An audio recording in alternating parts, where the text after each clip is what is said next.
بسم اللہ الرحمن الرحیم۔ السلام علیکم۔ روزانہ واقعات سننے کے لیے اس چینل کو سبسکرائب کریں۔ حضرت سعید بن جبیر رضی اللہ عنہ فرماتے ہیں کہ ایک بنو تمیمی شخص نے اپنے اسلام لانے کا یہ قصہ بیان کیا کہ ایک مرتبہ مجھے ایک سفر کے دوران ایک بہت بڑے ریگستان میں رات گزارنا پڑی۔ اس خوفناک ریگستان میں میری اونٹنی میرے ساتھ تھی اور میں بالکل تنہا تھا۔ رات کا وقت تھا۔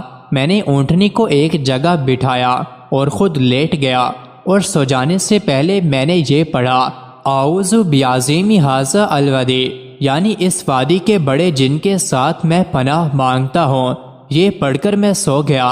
سونے کے بعد خواب میں نے دیکھا کہ ایک قومی ہیکل جوان جس کے ہاتھ میں ایک خنجر ہے آیا اور آتے ہی وہ خنجر اس نے میری اونٹنی کے حلق پر رکھ دیا۔ یہ دیکھتے ہی میں گھبرا کر جاگ اٹھا اور ارد گرد دیکھنے لگا مگر کوئی چیز نظر نہ آئی۔ میں اسے یوں ہی ڈراؤنا خواب سمجھ کر پھر سو گیا۔ دوبارہ پھر وہی جوان ہاتھ میں خنجر لیے نظر آیا۔ اس نے خنجر پھر میری اونٹنی کے گلے پر رکھ دیا۔ میں پھر چونک پڑا اور دیکھا کہ میری اونٹنی بھی کانپ رہی ہے۔ میں پھر سو گیا اور تیسری مرتبہ پھر یہی قصہ دیکھا اور اب تو میں ڈر کر اور گھبرا کر جاگ اٹھا۔ میں نے دیکھا کہ اونٹنی بھی ڈر کے مارے بہت کانپ رہی ہے۔ میں نے پیچھے مڑ کر دیکھا تو وہی جوان ہاتھ میں خنجر لیے کھڑا نظر آیا اور اس کے ساتھ ایک بوڑھا شخص بھی دیکھا جس نے اس جوان کا ہاتھ پکڑ رکھا تھا اور اونٹنی کے قریب آنے سے اسے روک رکھا تھا اور وہ دونوں آپس میں لڑ جھگڑ رہے تھے۔ تھوڑی دیر میں 3 بڑے بڑے بیل وہاں آ گئے اور اس بوڑھے نے اس جوان سے کہا کہ ان بیلوں میں سے جو بیل چاہو میرے پڑوسی آدمی کی اونٹنی کے بدلے میں لے لو، مگر میرے پڑوسی آدمی کی اونٹنی کو ہاتھ نہ لگاؤ۔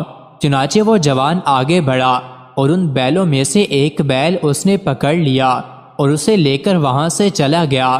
پھر وہ بوڑھا شخص مجھ سے مخاطب ہو کر کہنے لگا کہ دیکھو بھائی، اب تم لوگ اس قسم کی ڈراؤنی جگہوں میں کسی جن کے ساتھ پناہ نہ مانگا کرو، اس لیے کہ اب ان کا زور اور ان کا طلسم ٹوٹ چکا ہے۔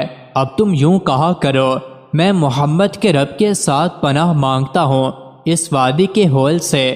میں نے کہا یہ محمد صلی اللہ علیہ وسلم کون ہیں؟ اس نے بتایا کہ یہ بنی عربی ہیں۔ میں نے پوچھا کہاں رہتے ہیں؟ اس نے کہا کہ مدینہ منورہ میں۔ میں نے یہ سن کر انتہائی شوق میں اپنی اونٹنی پر سوار ہوا اور سیدھا مدینہ منورہ آ پہنچا اور حضور صلی اللہ علیہ وآلہ وسلم کی خدمت میں حاضر ہو گیا۔ حضور صلی اللہ علیہ وسلم نے مجھے دیکھتے ہی میرا یہ سارا قصہ خود ہی لفظ بلفظ سنا دیا اور پھر مجھے مسلمان ہو جانے کے لیے ارشاد فرمایا تو میں نے فوراً کلمہ پڑھ کر ہلکا بگوش اسلام ہو گیا۔ ابن طلق یمامی کہتے ہیں کہ ہم ایک وفد کی شکل میں حضور صلی اللہ علیہ وآلہ وسلم کی خدمت میں حاضر ہوئے تو حضور کو دیکھا کہ آپ اپنے سر انور کو دھو رہے ہیں۔ حضور نے مجھے دیکھ کر فرمایا بیٹھ جاؤ اور تم بھی سر دھو لو۔ ابن طلق فرماتے ہیں کہ حضور کے ارشاد کے مطابق میں نے آپ کے بچے ہوئے پانی سے اپنا سر دھویا اور پھر حضور پر ایمان لے آیا اور مسلمان ہو گیا۔ میں نے پھر حضور صلی اللہ علیہ وآلہ وسلم سے عرض کی کہ یا رسول اللہ، مجھے اپنی قمیص مبارک کا کوئی ٹکڑا عنایت فرما دیجئے۔ چنانچہ حضور نے مجھے اپنی قمیص مبارک کا ایک ٹکڑا عطا فرما دیا۔ وہ ٹکڑا ابن طلق یمامی رضی اللہ تعالی عنہ کے پاس رہا۔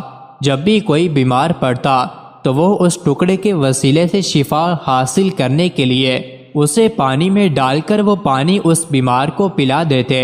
مزید ایسی ہی ویڈیوز کے لیے چینل کو ضرور سبسکرائب کریں۔